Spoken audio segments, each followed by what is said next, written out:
आपका स्वागत है आपके प्यारे से YouTube चैनल पर और उम्मीद करते हैं hello my dear students, hello my dear students. तो फिर से आपका स्वागत है आपके प्यारे से YouTube चैनल साइंस जंक्शन धीरज सर पर। और आज की इस वीडियो में बच्चों हम लोग फिजिक्स के उसी कड़ी को जोड़ेंगे जो कि पहले की वीडियो में हम लोगों ने डिस्कस किया। पहले हमने शूट किया था अवतल अपवर्तक पृष्ठ से अपवर्तन, उत्तल अपवर्तक पृष्ठ से भी अपवर्तन का सूत्र वही होगा और वही चीज हम लोग यहाँ पर उपयोग करके लेंस निर्मात्री सूत्र का व्यंजक प्राप्त करेंगे बच्चों। आज का टॉपिक होगा लेंस निर्मात्री सूत्र, जो कि परीक्षा के दृष्टिकोण से काफी महत्वपूर्ण है। आता भी है तो सीधा 5 नंबर का आता है। एकदम कॉपी पेन लेकर के बैठ जाइए, रजाई में घुट के बैठ जाइए, लेकिन वीडियो देखिए जरूर और 5 नंबर पर एकदम अपना मुहर मार दीजिए कि ये टॉपिक आ गया तो हम बना लेंगे। ठीक है, उम्मीद करते हैं कि आप स्वस्थ होंगे, मस्त होंगे। ज्यादा समय न लेते हुए टॉपिक स्टार्ट करते हैं। टॉपिक है लेंस निर्मात्री सूत्र। आप देख सकते हैं कि एक लेंस यहाँ पर जो है वह दिखाया गया है और यह जो लेंस है यह कौन सा लेंस है? तो यह उत्तल लेंस है और इस उत्तल लेंस का जो परावर्तक सतह है बच्चा लोग वो है LP1 L1 और LP2 L'। ठीक है ना, LP1 L' और LP2 L'। ये इसका दो उत्तल सतह है जिससे कि यहाँ पर कोई भी अगर वस्तु रखी जाती है तो उसका प्रतिबिंब वगैरह बनता है। ठीक है ना। अब हम लोग यहाँ देखें तो इसका एक मुख्य अक्ष है x इधर x होगा और इधर x' होगा। मेरे लाल यहाँ दिखाया नहीं गया है, इसको हम दिखा देते हैं कि यहाँ पर जो है क्या है, तो यहाँ पर जो है वो x है और जब हम इधर बढ़ते हैं तो ये क्या हो जाएगा x'। तो ऐसी स्थिति में बिंदु O पर एक बिंदुवत वस्तु रखी गई है जिसका लेंस से अपवर्तन के पश्चात प्रतिबिंब I पर बनता है। यदि यह LP2 और L' अपवर्तक पृष्ठ नहीं होता तो इसका प्रतिबिंब I' पर बनता है मेरे लाल। अब यहाँ पर अगर हम देखें तो LP2 L' उपस्थित है, इसीलिए बिंदु O पर रखे हुए वस्तु का प्रतिबिंब जो कि बिंदुवत वस्तु है उसका प्रतिबिंब कहाँ बन रहा है? तो बिंदु I पर बन रहा है जो कि आभासी सीधा है। क्लियर है। अब बच्चा लोग हम यहाँ पर देखेंगे कि लेंस निर्मात्री सूत्र का किस प्रकार से हम यहाँ पर संबंध स्थापित कर सकते हैं। तो लेंस निर्मात्री सूत्र का संबंध स्थापित करने के लिए आपको अवतल अपवर्तक पृष्ठ से जो अपवर्तन का सूत्र प्राप्त हुआ था वही उपयोग करना पड़ेगा। ध्यान दीजिएगा, फिगर आपके समक्ष है और हम लिखेंगे सबसे पहला LP1 L' पृष्ठ से अपवर्तन, LP1 L' पृष्ठ से अपवर्तन। तो अपवर्तन का सूत्र क्या होता है बच्चा? अपवर्तन का सूत्र पिछले वीडियो में भी हमने प्रमाणित किया था। अपवर्तन का सूत्र होता है N2/V - N1/U is equal to N2 - N1/R। अब यहाँ अगर हम देखें तो N2 और V, तो इसके लिए LP1 और L' के लिए जो प्रतिबिंब की दूरी V है वो कौन होगी? तो प्रतिबिंब की दूरी अगर देखा जाए तो P1 से लेकर के कहां तक ये जाएगा? I तक जाएगा। तो यहाँ पर क्या होगा? P1 से लेकर के इस LP1 L' के लिए जो प्रतिबिंब होगा तो इसका मतलब कि ये नहीं है। तो जब ये नहीं है, इससे अपवर्तन देख रहे हैं LP1 और L', तो ये कहां से कहां तक होगा? तो P1 से लेकर के I' तक होगा। तो हम यहाँ पर मेंशन करेंगे P1 से लेकर के I' माइनस N1 ऐसे ही रहेगा मेरे लाल। अब वस्तु कहां से कहां तक? तो P1 से लेकर के O तक, तो ये हो जाएगा P1O is equal to N2 - N1/R। ये अपना हो गया समीकरण 1। अब अगर हम दूसरा पृष्ठ देखें बच्चा LP2 L', इससे अपवर्तन क्या होगा? तो देखते हैं यहाँ क्या मिलता है। लिखते हैं LP2 और L' पृष्ठ से अपवर्तन। तो जब हम इस पृष्ठ से अपवर्तन करेंगे तो क्या होगा? तो सूत्र तो वही है जो पिछले वीडियो में बताए थे, N2/V - N1/U is equal to N2 - N1/R। अब यहाँ पर अगर हम मान रखते हैं बच्चा N2 और V, तो यहाँ अब इस LP2 L' के लिए जो दूसरा माध्यम का काम कर रहा है वो N3 है। अब पहला माध्यम का काम क्या कर रहा है? N2, क्योंकि लेंस का जो माध्यम है वो N2 है और बाह्य माध्यम जो है वो क्या है? N3 है। हालांकि LP1 L' ये पहला माध्यम था और N2 दूसरा माध्यम था, तो हमने यहाँ पर लिखा है N2 और फिर N1, यानी N2/V भी लिखा और N1/U भी लिख दिया। लेकिन इस स्थिति में जो हम देख रहे हैं वहां पर हमें पता चल रहा है कि दूसरा माध्यम N3 है, तो N3 अब बटा में V, तो अब L P2 L डैश के लिए V का काम क्या करेगा, तो इसके लिए V का काम करेगा P2 से लेकर के I तक का दूरी, तो ये हो जाएगा P2I माइनस N1 और बटा में U, तो U का काम क्या करेगा, तो अब यहाँ पर ये जो प्रतिबिंब बना हुआ था I डैश, यही L P2 L डैश के लिए वस्तु का काम करेगा, तो P2 से लेकर के I डैश तक ये इसका क्या हो गया, वस्तु का दूरी, तो ये हो गया P2 I डैश बराबर कितना, तो N2 माइनस N1 और बाई R, ये अपना हो गया समीकरण 2। अब बच्चा लोग यहाँ हम देख रहे हैं कि L P1 और L डैश है, तो इसके लिए जो हमने लिया है R का मान वो इधर से लेंगे C2 से और इधर से लेंगे इसके लिए L P2 L डैश के लिए, तो ये C1 से लेंगे क्योंकि सेंटर ऑफ कर्वेचर दो है यहाँ पर C1 और C2। क्लियर है। तो अब यहाँ पर हम पहली स्थिति में R1 मान लेंगे और दूसरी स्थिति में R2, ये तो फॉर्मूला है, तो फॉर्मूला में जो का त्यों R रहेगा, लेकिन L P1 L1 की वक्रता त्रिज्या R1 है तो R1 लेंगे और L P2 L डैश की वक्रता त्रिज्या R2 है तो हम R2 लेंगे। अब ये समीकरण 1 और समीकरण 2 आप देख रहे हैं, इसमें कुछ बदलाव भी किया जा सकता है।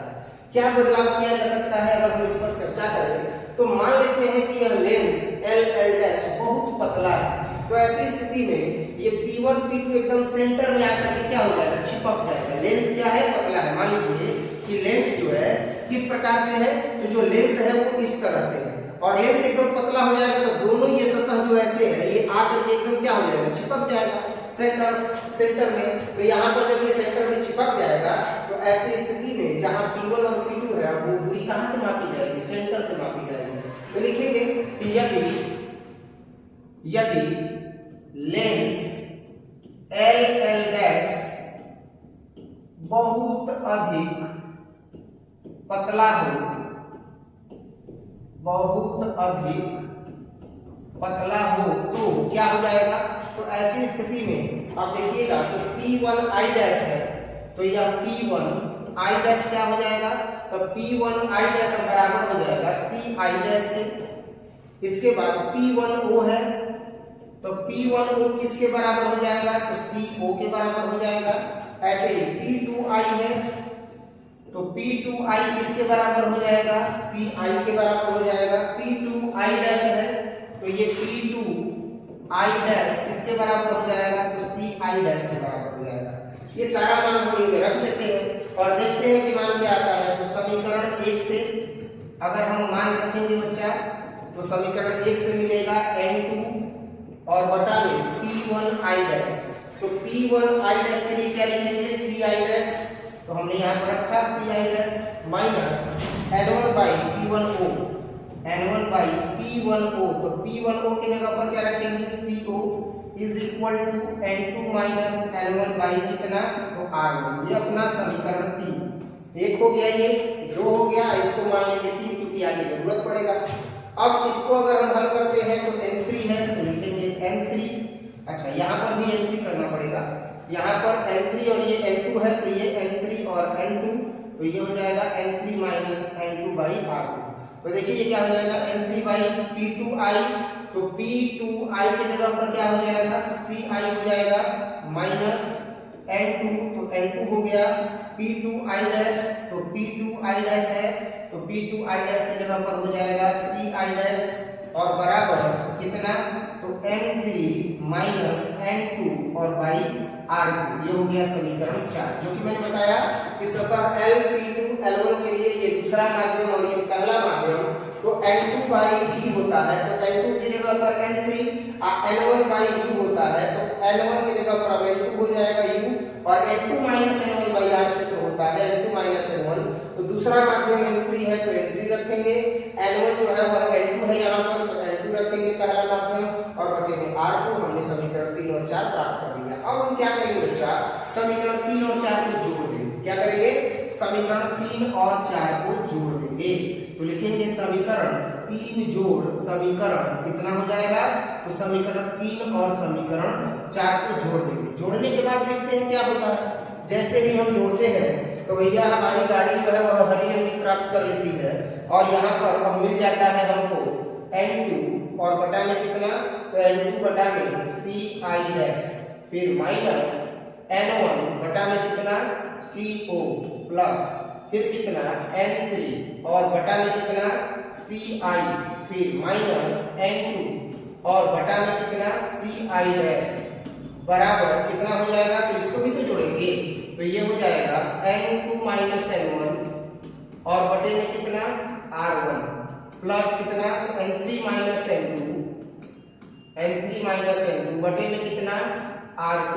अब बताइए ये N2 बाई CI डैश और N2 by CI dash plus और माइनस कट गया, तो अब यहाँ कितना आ गया, अब यहाँ आ गया N3 by CI minus N1 by CO बराबर N2 माइनस N1 और बटे में R1 plus N3 minus N2 और बटे में कितना R2। अब आप बताइए कि C से अगर हम I तक जाएंगे तो इसको क्या बोलेंगे, तो प्रतिबिंब की दूरी, और C से अगर हम O तक जाएंगे तो क्या बोलेंगे, वस्तु की दूरी, क्योंकि वस्तु रखी हुई है मुख्य अक्ष पर बिंदु O पर, जिसका प्रतिबिंब अपवर्तन के पश्चात I पर बन रहा है, तो CI को बोलेंगे प्रतिबिंब की दूरी, CO को बोलेंगे वस्तु की दूरी।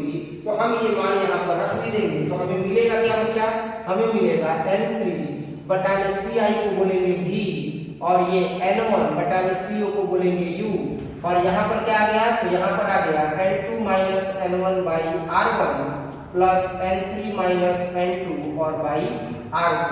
आप ये जो मान देख रहे हैं इसी मान को क्या कहा जाएगा, तो इसी मान को जो है वह लेंस से अपवर्तन का सूत्र कहा जाएगा। इसी को क्या कहा जाएगा, लेंस से अपवर्तन का सूत्र कहा जाएगा। लेकिन हम देख रहे हैं बच्चा कि ये अगर व्यंजक लेंस से अपवर्तन का सूत्र है, यही लेंस से अपवर्तन का सूत्र है, ध्यान देना, यही लेंस से अपवर्तन का सूत्र है, ध्यान देना।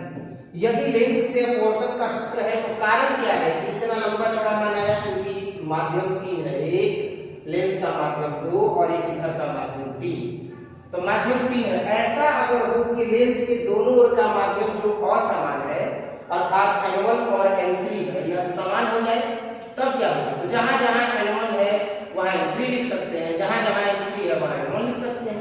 यदि माध्यम समान होगा तो N1 बराबर क्या हो जाएगा, N3 हो जाएगा। अब बस जहां जहां N3 है वहां हम क्या रख देंगे, N1 रख देंगे। तो लिखेंगे कि ये लेंस से अपवर्तन का सूत्र है जब लेंस के दोनों ओर